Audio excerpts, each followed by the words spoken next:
নরসিংদী সড়ক পরিবহন আইন ও চালকদের সড়কের নিরাপত্তা নিশ্চিত করতে গণশুনানি কর্মশালা অনুষ্ঠিত হয়েছে। Bangladesh route transport authority Narsingdi কার্যালয়ের উদ্যোগে সকালে বিআরটিসি প্রশিক্ষণ কেন্দ্রে গণশুনানি কর্মশালা অনুষ্ঠিত হয়।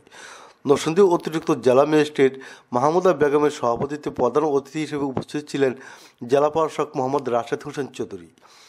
বিশেষ অতিথি হিসেবে উপস্থিত ছিলেন অতিরিক্ত পুলিশ সুপার কলিমউদ্দিন, বিআরটিএর সহকারী পরিচালক শেখ মোহাম্মদ ইমরান, সিভিল সার্জনের প্রতিনিধি ডাক্তার মেহেদি হাসান, শ্রমিক ফেডারেশনের কর্মকর্তা, চালক, প্রিন্ট ও ইলেকট্রনিক্স মিডিয়ার সাংবাদিকরা উপস্থিত ছিলেন। তারা বলেন, সবাইকে সাবধানতার সাথে গাড়ি চালাতে হবে।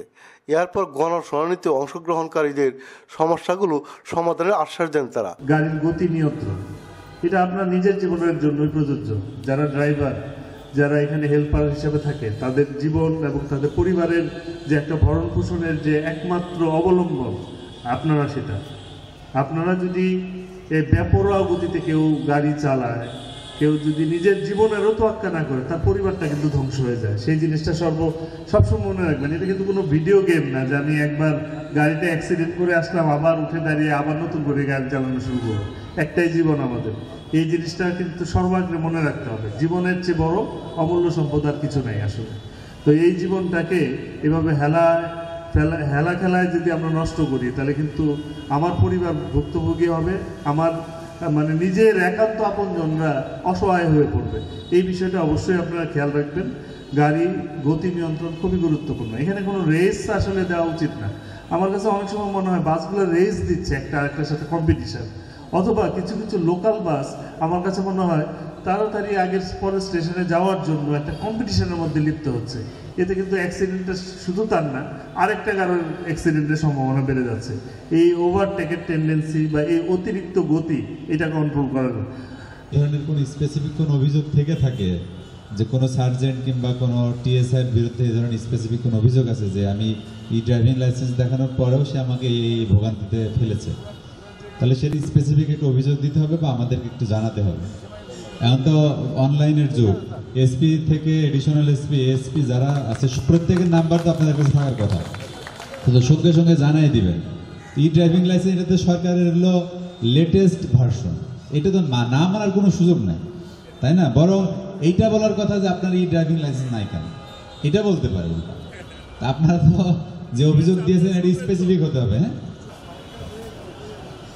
আর এক একটা গাড়ির সরকারের রাজস্ব প্রায় প্রথম অবস্থায় রেজিস্ট্রেশন করতে লাগবে প্রায় 16,000 টাকা, মানে এটা সরকার পাবে স্যার। এবং এই গাড়িগুলি 100% বৈধ গাড়ি, ইম্পোর্টেড গাড়ি, এটা কোনো অবৈধ গাড়ি না স্যার, 100% বৈধ গাড়ি। এবং বছর প্রত্যেকটা গাড়ির পরবর্তীতে পাবে প্রায় 7,000 টাকা রেভিনিউ পাবে স্যার প্রতি বছর।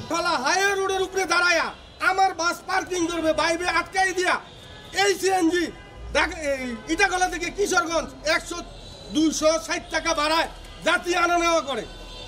সেখানে আমাদের পরিবহন ব্যবসাকে ধ্বংস করে দিছে।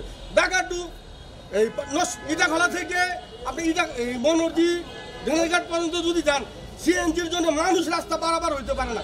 আর আজকে আমরা পরিবহন ব্যবসা ধ্বংস। আমরা কমপ্লিট ট্যাক্স দিই, আমাদের রুট পারমিট আছে, সিএনজি রেজিস্ট্রেশন প্রায় 4,000 আছে। 4,000 রেজিস্ট্রেশন থেকে কতটি গাড়ির ফিটনেস হয়েছে এই পর্যন্ত সরকার আদেশ পাইছে, আমি বিআরটির কাছে সেই তথ্য চাই। তারপরে সিএনজির অনুমতি দেওয়ার আগে সেই বিষয়গুলা তদারকি করে গভর্নমেন্ট আদেশের কথা করতে হবে। গাড়িও বিক্রি করার সুযোগ দেওয়া হয়েছে, কিন্তু রেজিস্ট্রেশন বন্ধ। আজকে নরসিংদীতে আমি প্রায় 5,000 গাড়ি দিয়েছি, ওয়ান টেস্ট চলে, তারা কোনো না কোনোভাবে চলে। তাদেরকে ধরা হলে কিছু অর্থের যোগান দিয়া, কিছু জরিমানা দিয়া, আটকি করে আবার এটা ছুটে নিয়ে আবার চালিয়ে যাচ্ছে। কিন্তু সরকারের রোড ঠিকই ইউজ হচ্ছে, সরকার হারাচ্ছে কি? এই রাজস্বটা হারাচ্ছে। আমি নরসিংদীতে বলি, আজকে নরসিংদী যদি এই রেজিস্ট্রেশনটা ওপেন থাকে, এই মতো অবস্থায় 8 কোটি টাকা তারা রেজিস্ট্রেশন ফি পাবে, আর এই গাড়িগুলো বৈধ হয়ে যাবে। একটা গাড়ি বৈধ হয়ে যাবে এবং পরবর্তীতে প্রতি বছর এই নরসিংদী থেকে 5 থেকে 6 কোটি টাকা সরকার রাজস্ব ট্যাক্স পাবে এবং তারা নির্দ্বিধায় গাড়িগুলো চলতে পারে।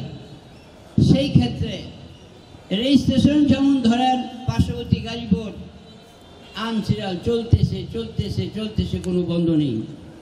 কিশোরগঞ্জ যান চলতেছে, নেত্রকোনা চলতেছে, চাঁদপুর চলতেছে, সব জায়গায় চলতেছে। আমাদের এখানে এই রেজিস্ট্রেশনটা না হওয়ার কারণে একটা ভোগান্তি মালিক এবং শ্রমিক উভয়েই পাচ্ছে।